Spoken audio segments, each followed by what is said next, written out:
What better challenge could there be? I can't think of one. Me against myself. He started to laugh again. I had to force myself not to ask again who he had murdered. It would just make Kyle angry. He might hang up. Still, my mind was grinding. I was incredibly afraid. Christine? Kate? Jamila? Someone at the FBI? Who? Oh, God, who was it? Have some mercy, have pity. Show me that you're human, you bastard. I'm not a highly trained psychologist like yourself. But here's one amateur's theory, anyway, Kyle said. I think this whole rage thing might be about sibling rivalry. Could it be? You know, Alex, I had a younger brother. He came along at the height of my Oedipus complex when I was a mere lad of 2. He displaced me with my mother and father. Check into it, Alex. Consult with Quantico. Could be important. He was so calm. And he was ridiculing me, as a detective and as a psychologist. My hands were starting to shake. I'd had enough. Who did you kill this time? I yelled into the phone. Who is it? Kyle broke my heart. He told me about the murders he'd just committed in great detail. I was certain that he was telling the truth. Then he hung up, even as I cursed him to hell. Minutes later, I was in my car, bleary-eyed, numb, rushing across Washington to the terrible murder scene. Chapter 105. No, no, no! I hadn't expected this. It was like a knife thrust into my heart, then twisted until I screamed. Kyle had hurt me badly, and he wanted me to know something. There was worse to come. This was just the beginning. I stood silent and transfixed in the bedroom of Zach and Liz Taylor. My eyes were blurred by tears. 2 of my dearest friends were dead. I had come to their house dozens of times before, for parties, dinner, late-night talks. Zach and Liz had visited on 5th Street many times. Zach was the godfather to little Alex. My only consolation was that they had died quickly. Probably Kyle was nervous about getting caught. He knew he had to get in and out of their apartment in the Adams-Morgan section of Washington quickly. Whatever his reason, he had killed the Taylors with single gunshots to the head. He hadn't bothered to mutilate the bodies. I thought that the message was clear. This wasn't about them. It was about the 2 of us. Zach and Liz Taylor hadn't mattered one way or the other to him. Maybe that was the worst thing of all. How easily he could kill. How much he wanted to hurt me. This was just the start of it. It would get worse. There was no evidence of rage, no passion at this crime scene. I almost got the sense that once he was inside their bedroom, he'd had second thoughts. Oh, Kyle, Kyle, have mercy on us. I made mental notes. No need to write any of this down. I knew every horrifying detail by heart. I would never forget any of it until the day I died.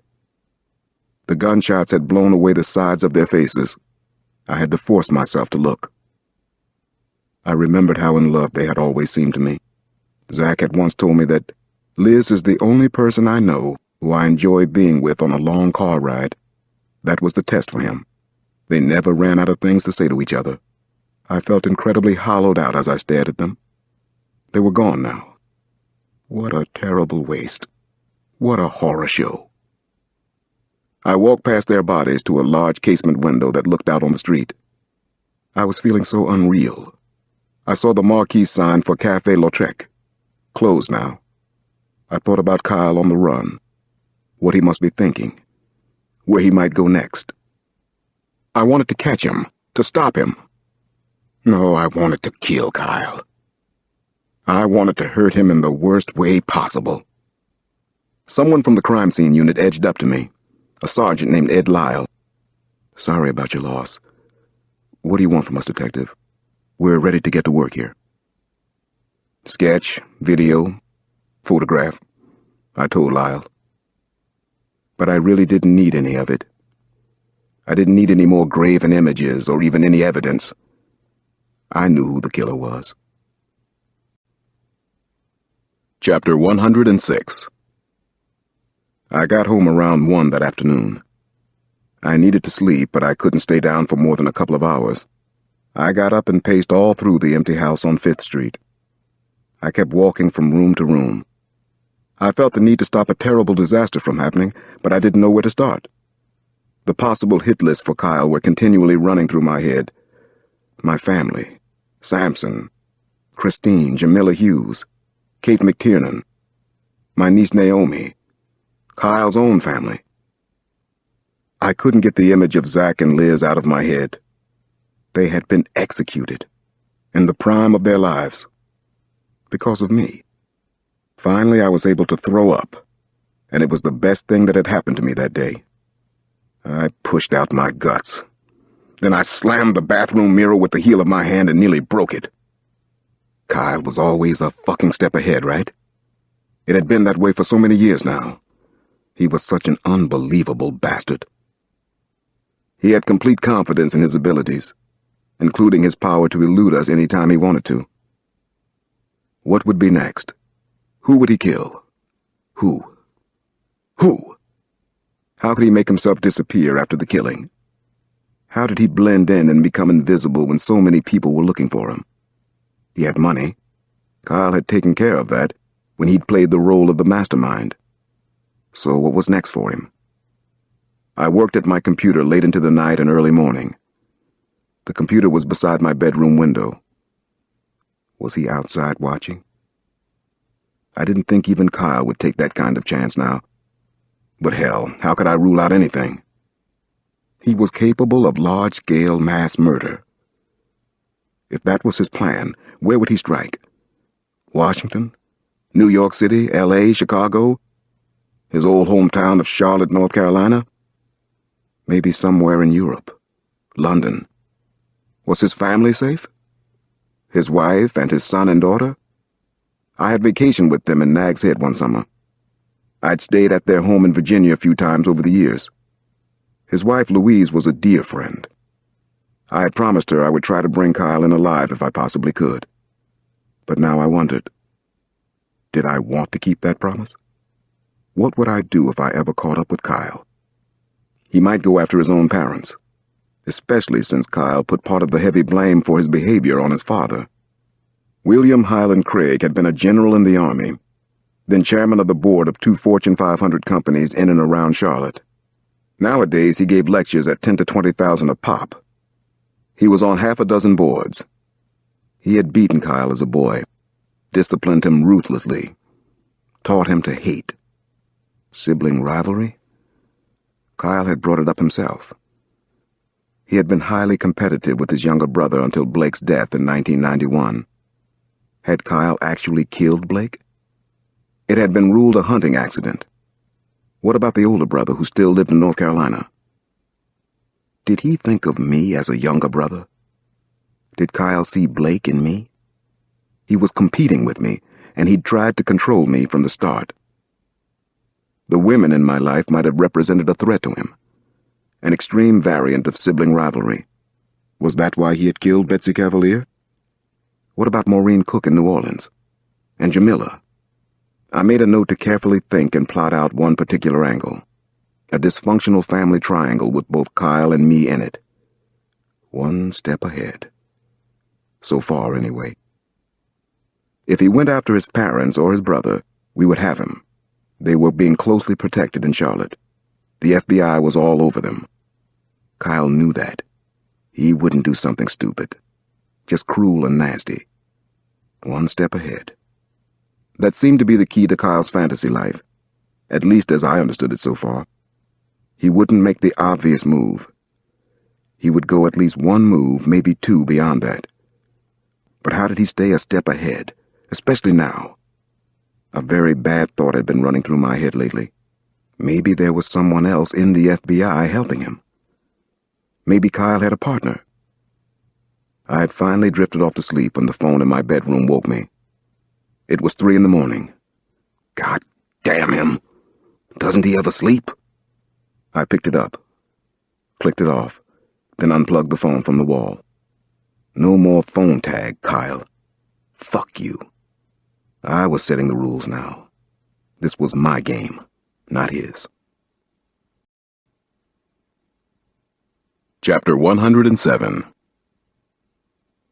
In the morning, I drank too much black coffee and thought about our last case together. Daniel and Charles. Peter Weston. The Alexander brothers. What did it mean in Kyle's fantasy? The macabre story he was plotting out involved both of us. He had asked me into the investigation, then used it to control me. Was that where it ended for him? And me? I kept trying to piece together the puzzle from a psychologist's point of view. The rest might flow from that. Might. With Kyle, there was no knowing for sure. If he saw a clear pattern, he might break it. If he understood his own pathology, and maybe he did, he would use that in his favor too. Around noon, I called Kyle's older brother, Martin, a radiologist living outside Charlotte, where we had once believed that Daniel and Charles had begun their murder spree. Did Kyle have a previous connection with them? Was that a possibility too? Martin Craig tried to help, but he finally admitted that he and his brother hadn't spoken during the past 10 years. "We saw each other at my brother Blake's funeral," Martin said. "That was the last time. I don't like my brother, Detective Cross. He doesn't like me. I don't know if he likes anybody." "Was your father especially rough on Kyle?" I asked Martin. "Kyle always said so, but to tell the truth, I never saw much of it. Neither did my mother. Kyle liked to make up stories. He was always the big hero or the pathetic victim in them. My mother used to say that Kyle had an ego only second to God's." "What did you think about that? Your mother's assessment of your brother?" "Detective Cross, my brother didn't believe in God, and he wasn't second to anyone." The continuing theme throughout the three brothers' relationship had been competition, and Kyle had always believed that Martin and Blake won in the eyes of his parents. Kyle had been a starter on the high school basketball team, but Martin had been the clever all-county point guard who also played bass guitar in a local band and had an enviable social life. There had once been a feature story in the local paper about the basketball-playing brothers, but most of the article dealt with Blake and Martin.